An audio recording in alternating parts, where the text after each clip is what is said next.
கண்ணியத்துக்குரியவர்களே, இன்று உலகம் முழுக்க கவலையாலும் பிரச்சனையாலும் சோதனைகளாலும் மன விரக்திகளாலும் வாழ்க்கையின் விரக்திகளாலும் மரணத்தை எண்ணி வாழக்கூடிய வாழ்வைத்தான் பலர் வாழக்கூடிய சூழ்நிலையை நாம் பார்க்கிறோம். குறிப்பாக வாலிப சமூகத்துடைய ஆண்களும் பெண்களும் பெரும்பான்மையாக இந்த நிலையில் இருக்கக்கூடிய காட்சியைத்தான் நம்மால் பார்க்க முடிகிறது.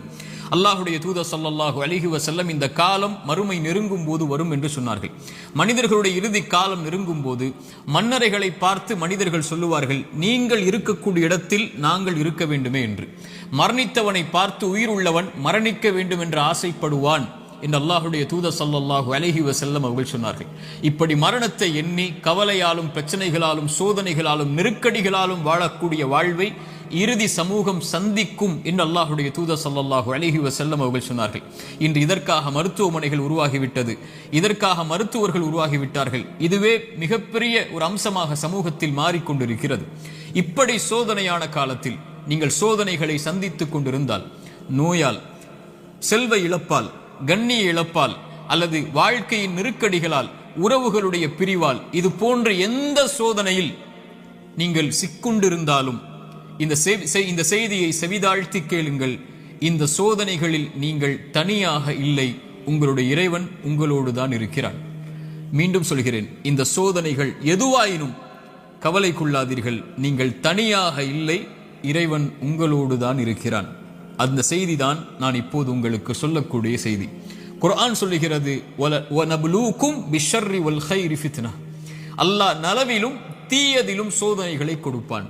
இறைவனை பொறுத்தவரை நலவை இறைவன் கொடுப்பதும் ஒரு தீயதை உங்களை அணுக வைப்பதும் இரண்டும் இறைவனை பொறுத்தவரை சோதனைதான். உலகத்தை படைத்து மனிதர்களை இந்த உலகத்திலே அனுப்பும் போதே இறைவன் கூறிவிடுகிறான், வலனப்லுவன்னக்கும், நிச்சயமாக திட்டமாக நான் உங்களை சோதித்தே தீருவேன். பசியை கொண்டு சோதிப்பேன், பயத்தை கொண்டு சோதிப்பேன், செல்வ இழப்புகளை கொண்டு சோதிப்பேன், தொழிலின் நஷ்டத்தை கொண்டு சோதிப்பேன், உயிரிழப்புகளை கொண்டு உங்களை நான் சோதிப்பேன் என்று இறைவன் சோதித்தே தீருவான் என்று கூறிதான் மனித இனத்தை இந்த பூமியிலேயே அனுப்பி இருக்கிறான். இந்த பூமியிலேயே சோதனைகளில் இருந்து நீங்கி ஒரு சமூகம் வாழ வேண்டும் என்றால் அவர்கள் யாராக இருப்பார்கள் தெரியுமா? நபிமார்கள், இறை தூதர்கள். ஆனால் அந்த இறை தூதர்கள் தான் இந்த பூமியிலேயே அதிகம் சோதிக்கப்பட்டவர்கள். சோதனை எனக்கும் உங்களுக்கும் மட்டும் இறைவனால் கொடுக்கப்படுவதல்ல, நபிமார்கள் தான் இந்த உலகத்திலே சோதனை கொடுப்பதற்கு முதலாவதாக இறைவனால் தேர்ந்தெடுக்கப்படுபவர்கள். குர்ஆன் சொல்லுகிறது, நபிமார்கள் நிராசை அடைந்து நாங்கள் பொய்ப்பிக்கப்பட்டு விட்டோம் என்று எண்ணும் அளவிற்கு அவர்கள் நிராசை அடையும் போதுதான் அந்த சோதனையால், அந்த சிரமங்களால், அந்த கஷ்டங்களால் இறைவன் அவர்களுக்கு வெற்றியை அளிப்பான் என்று குர்ஆன் சொல்லுகிறது. இறை தூதர் ஸல்லல்லாஹு அலைஹி வஸல்லம் அவர்களிடத்திலே கேட்கப்பட்டது, இந்த பூமியிலேயே அதிகமாக சோதனைக்கு உள்ளாக்கப்பட்டவர்கள் யார் என்று. அல்லாஹ்வின் தூதர் ஸல்லல்லாஹு அலைஹி வஸல்லம் அவர்கள் சொன்னார்கள், நபிமார்கள். அவர்களுக்கு பிறகு நல்லவர்கள், அவர்களுக்கு பிறகு அவர்களை பின்தொடர்பவர்கள் என்று அல்லாஹ்வுடைய தூதர் ஸல்லல்லாஹு அலைஹி வஸல்லம் அவர்கள் சொன்னார்கள். மனிதர்களுடைய எல்லோருடைய வாழ்க்கையிலும் இந்த எல்லா சோதனைகளும் பொதுவானது. நானும் நீங்களும் மட்டும் சோதனையில் உள்ளாக்கப்படுவதில்லை என்ற நியதியை நாம் புரிந்து கொள்ள வேண்டும். நமது வலதுபுறம் இடதுபுறம் இருக்கக்கூடிய எல்லோர்களும் சோதிக்கப்படுகிறார்கள். இப்போது பாருங்கள், பலஸ்தீனிலே முஸ்லிம்கள் படக்கூடிய பிரச்சனைகள், அவர்கள் சந்திக்கக்கூடிய சிரமங்கள், அவர்கள் சந்திக்கக்கூடிய உயிரிழப்புகள், பசியால் வாழக்கூடிய மனிதர்கள் நமக்கு முன்னால் வாழ்ந்து கொண்டிருக்கிறார்கள். தண்ணீர் கிடைக்காமல் தாகத்திலே கடல் நீரை குடிக்கக்கூடிய மக்கள் இன்று பலஸ்தீனிலே உண்டு. பசியால் புல்லை, விலங்கினங்களுடைய கழிவை சாப்பிடக்கூடிய மக்களாக இன்று பலஸ்தீன் மக்கள் பசியால் தாகத்தால் வாடுகிறார்கள். மனைவி இல்லை, குழந்தைகள் இல்லை, கணவன் இல்லை, உறவுகள் இல்லை. ஒரு கடைக்கு சென்று திரும்பி வந்த பெண்ணுக்கு குடும்பம் முழுக்க மண்ணில் புதைந்திருக்கிறது. அவர்களுக்கு உணவுக்கு வாய்ப்பில்லை, தண்ணீருக்கு வாய்ப்பில்லை, ஒதுங்குமிடத்திற்கு வாய்ப்பில்லை, பாதுகாப்பிற்கு வாய்ப்பில்லை. அவர்கள் தொழுவதற்கு மஸ்ஜிதுகள் இல்லை பலஸ்தீனில். இந்த சோதனைகளுக்கு முன்னால் எல்லாம் என்னையும் உங்களையும் நிறுத்தி பாருங்கள். நம் சோதனைகள் எல்லாம் ஏமாத்திரம். என்ன அளவு சோதனைகளை சந்திக்கிறோம். இப்படி மனித இனத்தில் அல்லாஹ் அவன் நாடியவர்களை அவன் நாடிய அளவு சோதனைகளை கொடுத்து நெருக்கிக் கொண்டே இருப்பான். இந்த சோதனையில் இருக்கக்கூடிய எனக்கும் உங்களுக்கும் குர்ஆனும் சுன்னாவும் சொல்லக்கூடிய மருந்துகள் என்ன தெரியுமா? முதலாவது மருந்து எடுத்துக்கொள்வோம், அல் ஈமானு பில் கதரி கைரிஹி வ ஷர்ரிஹி. நன்மையாயினும் தீயதாயினும் எதுவாயினும் என் இறைவனின் புறத்திலிருந்துதான் என்னை வந்தடைகிறது. அவன் இந்த சோதனை வருவதற்கு முன்னதாகவே அந்த விதியை நிர்ணயித்திருக்கிறான், அதை அறிந்திருக்கிறான். அந்த சோதனை எனக்கு வருகிறது. இதன் மூலமாக இறைவன் என்னை சுத்தப்படுத்த, என் அந்தஸ்தை உயர்த்த நாடுகிறான், அல்லது என்னை நான் செய்யும் பாவங்களால் தண்டிக்க நாடுகிறான். இதை பின்னால் விளக்குகிறேன். ஆனால் ஒரு முஃமின் சோதனைகள் வரும்போது அவனுடைய உள்ளத்தில் பதிய வைக்க வேண்டிய முதல் அம்சம், இதை என் இறைவன் அறிந்திருக்கிறான். வமா தஸ்குது மின் வரகத்தின் இல்லா யஅலமுஹா. இந்த உலகத்தில் இருந்து ஒரு மரம், அந்த மரத்தில் இருந்து ஒரு இலை கீழே விழ முடியாது, என் இறைவனுடைய நாட்டம் இல்லாமல், கல்வி இல்லாமல். இதை அறிந்த இறைவன் என் சோதனையை அறியாமல் இருப்பானா? எனக்கு வரக்கூடிய நோயை, செல்வ இழப்பை, கஷ்டங்களை, சிரமங்களை, பிரிவை என் இறைவன் அறியாமல் இருப்பானா? அல்லது நாம் இன்று உலகத்திலே பார்க்கக்கூடிய எல்லா சோதனைகளையும், பலஸ்தீனில் என்னுடைய சமூகம் படக்கூடிய சிரமங்களை, கஷ்டங்களை, சோதனைகளை, அந்த இரத்தங்களை, அந்த உயிரிழப்புகளை, அந்த பிரிவுகளை, அந்த ஓலங்களை இறைவன் அறியாமல் இருப்பானா? இறைவன் அனைத்தையும் அறிந்திருக்கிறான். ஆனால் அவனுக்கென்று ஒரு நியதி இருக்கிறது, அவனுக்கென்று ஒரு வழிமுறை இருக்கிறது. இந்த சமூகத்தை தூய்மைப்படுத்துவதற்கும், இந்த சமூகத்திற்கு அவன் பாவங்களின் காரணமாக தண்டனைகளை கொடுப்பதற்கும். அல் ஈமானு பில் கதரி வல் கைரிஹி வ ஷர்ரி. நன்மை தீமை அனைத்தும் இறைவனின் புறத்திலிருந்து வருகிறது. அவன் நாடியதால் தான் இது என்னை வந்தடைந்திருக்கிறது என்பதை முதலில் ஒரு முஃமின் ஏற்றுக்கொள்ள வேண்டும். இரண்டாவது மருந்து, இறை நினைவை உள்ளத்திலே கொண்டு வர வேண்டும். இறைவனை உள்ளம் நினைக்க தயாராக வேண்டும். உள்ளத்தின் நோய்க்கு மிகப்பெரிய மருந்து அலா பிதிக்ரில்லாஹி தத்மஇன்னுல் குலூப். உள்ளத்தின் நிம்மதியை அல்லாஹ் திக்ரில் வைத்திருக்கிறான், அவனுடைய நினைவில் வைத்திருக்கிறான். ரப்பை ஒருவன் சோதனையில் நினைத்தால் ஃபத்குருனி ஃபத்குரூனி அத்குருக்கும், ஃபத்குரூனி அத்குருக்கும், என்னை நினையுங்கள். ரப்பு சொல்லுகிறான், உங்களை படைத்தவன் சொல்லுகிறான், உங்களை பரிபாலிப்பவன் சொல்லுகிறான், அத்குருக்கும், உங்களை நான் நினைக்கிறேன். அல்லாஹு அக்பர். அல்லாஹ் நினைத்து விட்டால் உங்களுடைய சோதனைகள் எல்லாம் எம்மாத்திரம் அவனுக்கு நீக்குவதற்கு. உங்கள் நோயில் இறைவன் உங்களை நினைத்து விட்டால் அவனை தவிர வேறு யார் உங்களுக்கு மருந்தை கொடுத்து அந்த நோயை நீக்க முடியும்? செல்வ இழப்பை நீக்க முடியும், பிரிவுடைய கவலைகளை நீக்க முடியும், வாழ்வின் பிரச்சனைகளை நீக்க முடியும். அல்லாஹ்வுடைய தூதர் ஸல்லல்லாஹு அலைஹி வஸல்லம் சொன்னார்கள், அல்லாஹ் கூறுவதாக, ஒரு அடியான் என்னை எப்படி நினைக்கிறானோ அது போன்றே நானும் அவனை நினைக்கிறேன். அவன் என்னை நினைத்தால் நான் அவனோடு இருந்து விடுகிறேன். அவன் என்னை தனிமையில் நினைத்தால் நானும் அவனை தனிமையில் நினைக்கிறேன்.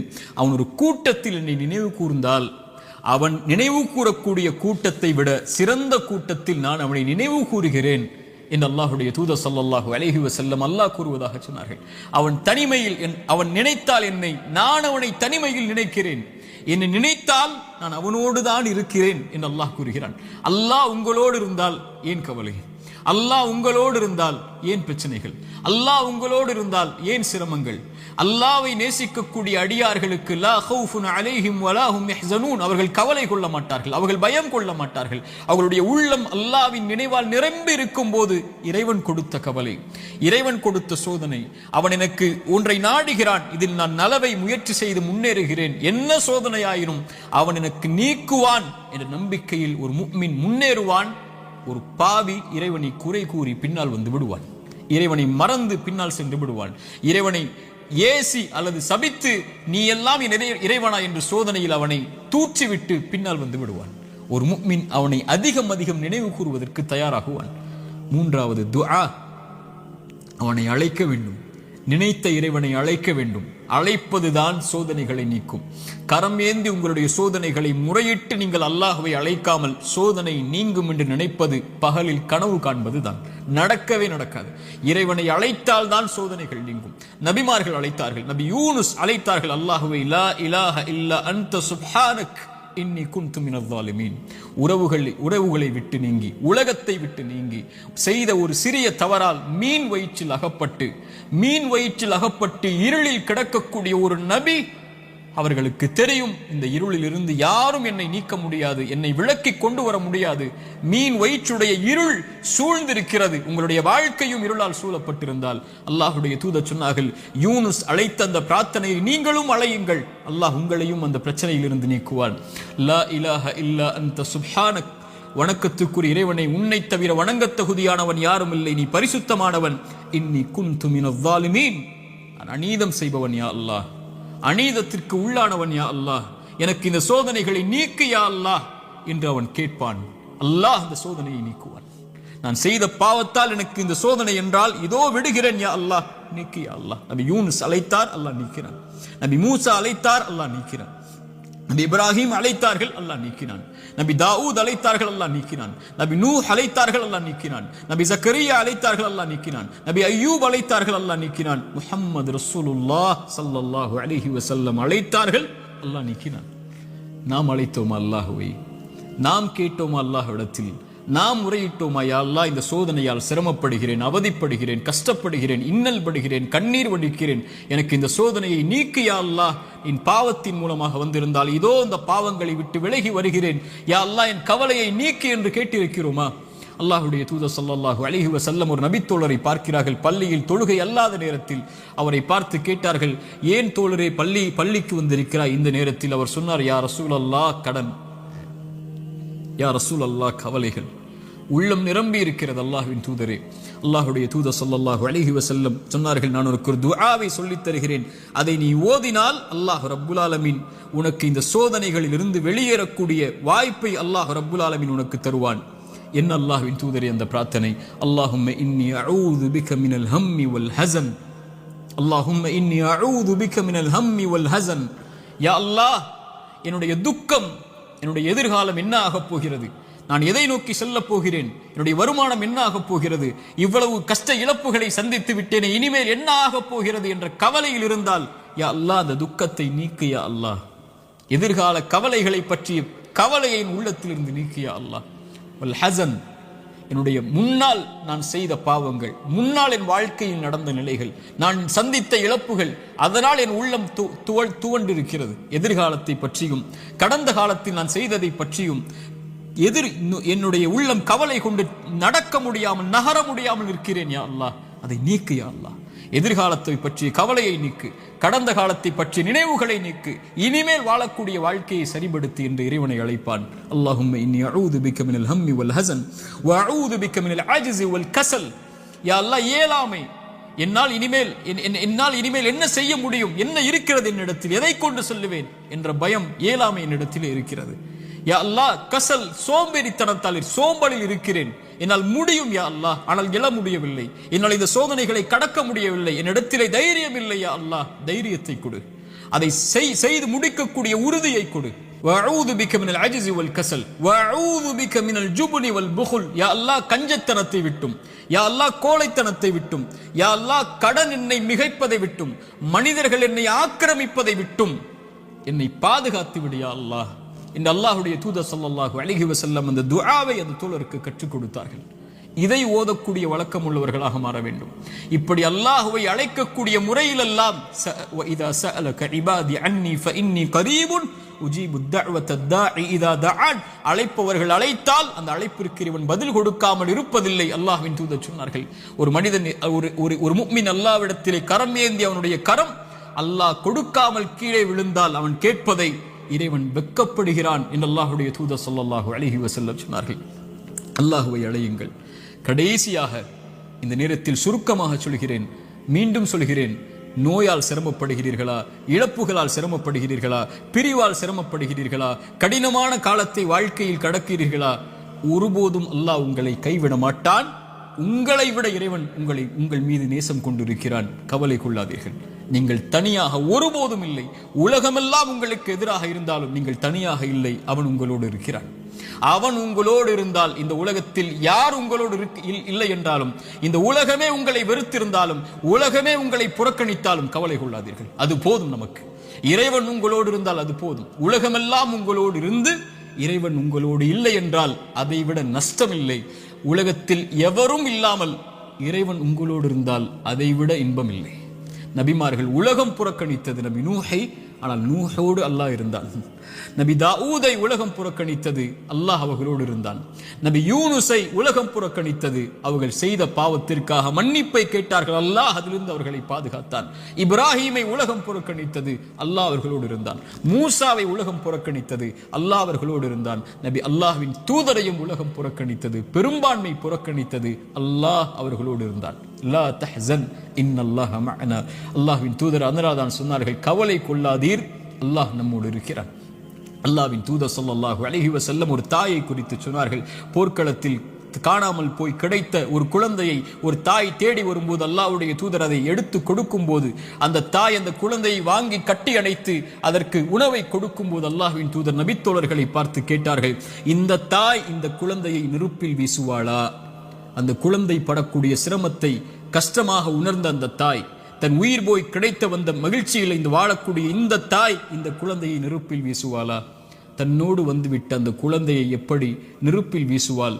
அல்லாஹ் இந்த குழந்தைக்கு இந்த தாய் காட்டக்கூடிய அன்பை விட அல்லாஹ் அவனுடைய அடியார்கள் மீது இரக்கம் உள்ளவன். அல்லாஹ் அக்பர். ஒரு அறிஞர் அழகாக சொல்லுவார், யா அல்லாஹ், அல்லாஹ்வை அழைத்து சொல்லுவார், யா அல்லாஹ், என் தாயை விட என் மீது இரக்கம் காட்டக்கூடியவன் நீ. என் தாய் நான் சிரமப்படுவதை, என் தாய் நான் நோயில் வாடுவதை, என் தாய் நான் கடனில் இருப்பதை, கடனால் கஷ்டப்படுவதை, என் தாய் என் செல்வ இழப்புகளில் கஷ்டப்படுவதை, என் தாய் என்னுடைய இழப்புகளில், பிரிவில், நோயில், சிரமங்களில், சோதனையில் கஷ்டப்படுவதை விரும்ப மாட்டாள். என் தாயை விட என் மீது இரக்கம் உள்ள நீயும் விரும்ப மாட்டாயா அல்லாஹ், அதை எனக்கு இரக்கம் காட்டு, இந்த சோதனையை நீக்கென்று அல்லாஹ்வை அழைப்பார்கள் அறிஞர்கள் இந்த ஹதீஸை கொண்டு. அல்லாஹு அக்பர். அல்லாஹ் உங்களை ஒருபோதும் கைவிட மாட்டான். அல்லாஹ் உங்களை ஒருபோதும் பிரிந்து விட மாட்டான். அல்லாஹுவின் பக்கம் வந்து விட்டால் அல்லாஹ் உங்களை ஒருபோதும் வேதனை அடைவதை, உங்கள் கண்கள் கண்ணீர் வடிப்பதை, உங்கள் உள்ளம் நெருக்கமாகுவதை, உங்கள் உள்ளம் உடைக்கப்படுவதை இறைவன் ஒருபோதும் பார்த்து கொண்டிருக்க மாட்டான். ஆனால் கடைசியாக சோதனைகள் இறைவனின் புறத்திலிருந்து வருகிறது. ஆம், ஆனால் ஒருவருக்கு சோதனை நன்மையாக வரும், ஒருவருக்கு சோதனை தண்டனையாக வரும். நபிமார்களுக்கு சோதனை வந்தது என்று சொன்னேன். எல்லா நபிமார்களுக்கும் சோதனை வந்தது. அந்த சோதனைகள் அவர்களை தூய்மைப்படுத்துவதற்காக, அவர்களை சுத்தப்படுத்துவதற்காக, அவர்களுடைய அந்தஸ்தை அல்லாஹ்விடத்திலே உயர்த்துவதற்காக, ஈமானில் அவர்களை உறுதிப்படுத்துவதற்காக, எல்லாவற்றையும் கொண்டும், உலகத்தை கொண்டும், மார்க்கத்தை கொண்டும், தீனை கொண்டும் அல்லாஹ் சோதித்துக் கொண்டே இருந்தால் அவனின் பக்கம் அவர்களை நெருக்கமாக்கி, அவனின் பக்கம் அவர்களை நெருக்கமாக்கி கொண்டு வருவதற்காக. அது நிஅமா, அது அருள். அந்த சோதனை அருள். அல்லாஹ்வுடைய தூதர் ஸல்லல்லாஹு அலைஹி வஸல்லம் அவர்கள் சொன்னார்கள், உலகத்தில் அதிகமாக சோதிக்கப்பட்டவர்கள் யார் என்று கேட்கும்போது நபிமார்கள், அவர்களுக்கு பின்னால் வந்தவர்கள், அவர்களுக்கு பின்னால் வந்தவர்கள் என்று சொல்லிவிட்டு சொன்னார்கள், அல்லாஹ் ஒரு மனிதனுடைய மார்க்கத்திற்கு ஏற்ப அவனை சோதிப்பான். யா அல்லாஹ், அவனுடைய மார்க்கம் நிலையாக உறுதியாக இருந்தால் அந்த உறுதியோடு, அந்த நிலையோடு சோதனையும் உறுதியாகும். யா அல்லாஹ். மேலும் சொன்னார்கள், அவனுடைய மார்க்கம் எளிதாக இருந்தால் சோதனையும் அவனுக்கு எளிதாகும். ஆனால் இறைவன் நாடக்கூடிய அடியார்களை இறைவன் சோதனைகளை கொண்டு, சிரமங்களை கொண்டு நெருக்கமாக்கி கொண்டே இருப்பான், இந்த பூமியில் அவன் பாவம் இல்லாதவனாக நடக்கும் வரை. யா அல்லாஹ், இந்த ஹதீஸை எப்படி விவரிப்பது இந்த சிறிய நேரத்தில்? இன்ஷா அல்லாஹ் வாய்ப்புகள் வரும்போது இந்த ஹதீஸை விவரிக்கிறேன். அல்லாஹ் சோதனைகளை கொண்டு ஒரு மனிதனை பக்குவப்படுத்துவான், நிலைப்படுத்துவான், முன்னேற்றுவான். அவனுக்கு அடுத்த கட்டத்தை நோக்கி அவனுடைய வாழ்வை நகர்த்துவான். அவன் அதன் மீது நம்பிக்கை கொண்டிருப்பான். நலவு வந்தால் அல்ஹம்துலில்லாஹ், சோதனை வந்தாலும் அல்ஹம்துலில்லாஹ், அல்லாஹ்வை புகழ்வான், அல்லாஹ்விடத்திலே உதவி தேடுவான். இவன் முஃமின். ஆனால் பாவி, இறைவன் சோதனையை கொடுத்தால் அல்லாஹ்வை விட்டு விலகுவான், சோதனையை கொடுத்தால் பாவங்களை நோக்கி செல்லுவான், சோதனையை கொடுத்தால் இறைவனை மறந்து விடுவான். அது நலவின் சோதனையாக இருந்தாலும் பாவத்தின் சோதனையாக இருந்தாலும். இந்த குர்ஆனின் எச்சரிக்கை மிக்க இந்த வசனத்தை கேளுங்கள். ஃபலம்மா நஸூ மா துக்கிரு பிஹி, எம் நினைவை விட்டு நீங்கள் மறந்து வாழும் போது, ஃபதஹ்னா அலைஹிம் அபுவாப குல்லி ஷை, வானத்தின் கதவுகள் எல்லாம் திறக்கப்படும், என்ன வேண்டுமோ கிடைக்கும். ஹத்தா இதா ஃபரிஹு மா ஊது, அல்லாஹ் கொடுத்ததை கொண்டு அவர்கள் நிம்மதியோடு வாழ்ந்து கொண்டிருக்கும் போது, அது சோதனை என்று அறியாத அந்த பாவிகளுக்கு அஹத்னாஹும் பக்ததன், திடீரென்று அல்லாஹ் பிடித்து அவர்களை நஷ்டவாளிகளாக மாற்றிவிடுவான். அல்லாஹ்வின் தூதர் ஸல்லல்லாஹு அலைஹி வஸல்லம் சொன்னார்கள், அடியானுக்கு அல்லாஹ் ஒரு சோதனையை இந்த உலகத்திலே விரைவுபடுத்துகிறான் என்றால் அவனுக்கு அல்லாஹ் ரப்புல் ஆலமீன் நலவை நாடுகிறான். அல்லாஹ் அவனுக்கு சோதனையை தாமதப்படுத்துகிறான் என்றால் பாவங்களின் காரணமாக நாளை மறுமையில் அவனுக்கு அல்லாஹ் ரப்புல் ஆலமீன் அதை கொடுப்பதற்கு அல்லாஹ் காத்திருக்கிறான். தீயதாக நல்லவருக்கு சோதனையை உலகத்திலேயே கொடுத்து அல்லாஹ் அவனை நெருக்கமாக்கி விடுவான். பாவியை விடுவான் அல்லது பிடிப்பான். பிடித்தாலும் விட்டாலும் அவன் அழிவது நிச்சயம். அல்லாஹ் ரப்புல் ஆலமீன் அப்படிப்பட்ட பாவங்களை விட்டு அல்லாஹ் எம்மை பாதுகாப்பானாக. நல்லவர்களுக்கு சோதனை அருள். அவர்கள் அனுபவிக்கக்கூடிய ஒவ்வொரு கண்ணீர் துளிக்கும், ஒவ்வொரு சிரமத்திற்கும் ஒவ்வொரு கவலைக்கும், ஒவ்வொரு துக்கத்திற்கும், ஒவ்வொரு அழைப்பிற்கும், அவர் காலில் ஒரு முள் தைத்தால் கூட அவர் படக்கூடிய இன்னலுக்கும் அல்லாஹ் பாவங்களை அழித்துக் கொண்டே இருப்பான். ரசூலுல்லாஹ் சொன்னார்கள் ஸல்லல்லாஹு அலைஹி வஸல்லம். ஆனால் பாவி படக்கூடிய ஒவ்வொரு சோதனையும் அவன் மீண்டு அல்லாஹ்விடத்திலே செய்த பாவங்கள் எதுவாயினும், அவன் கடந்த காலம் எதுவாயினும், எவ்வளவு கொடிய பாவங்களை வைத்திருந்தாலும் அவன் பாவத்திலிருந்து விலகாமல் சோதிக்கப்படும் போது நன்மையை நோக்கி செல்லாமல் இருந்தால் அவனுக்கு இந்த உலக வாழ்வும் மறுமையும் அழிவுதான். சோதிக்கப்பட்டால் உள்ளத்திடம் கேளுங்கள், நன்மையில் இருக்கிறாயா, பாவத்தில் இருக்கிறாயா? நன்மையில் இருந்தால் இது உனக்கு அருளின் சோதனை, முன்னேறு, வெளிச்சம் உனக்கு முன்னால் இருக்கிறது, நடந்து சென்று கொண்டே இரு, இந்த இருள் நீங்கிவிடும். இருளுக்கு பிறகு பகல், துன்பத்திற்கு பிறகு இன்பம், நோய்க்கு பிறகு சுகம். இப்படி உலகம் மாறி மாறி உனக்கு கொடுக்கும். ஓடிவிடு நன்மையை தேடி. வெளிச்சம் உன் வாழ்க்கையில் விரைவில் வரும், மிகப்பெரிய வெளிச்சமாக. நீ ஒரு மாதம் சிரமப்படுவாய், ஆனால் நீ கடக்க வேண்டிய இந்த மாதத்தை அல்லாஹ்வின் நம்பிக்கையில் நன்மையில் கடந்து விட்டால் நீ வருடம் முழுக்க நிம்மதியோடு இருப்பாய். 3 நாள் 4 நாட்கள் நோயில் சிரமப்பட்டால் கவலை கொள்ளாதே. அந்த நோயை அல்லாஹ்வின் நன்மைகளை எதிர்பார்த்து காரணிகளை எடுத்துக்கொண்டு களி. அல்லாஹ் உனக்கு அதற்கு பிறகு மிகப்பெரிய சுகத்தை வைத்திருக்கிறான். ஆனால் பாவத்தில் இவை அனைத்தையும் நீங்கள் சந்தித்தால், பாவம் உங்களிடத்திலே இருந்தால், யா அஹி யா உக்தி, என் தோழரே, என் சகோதரியே,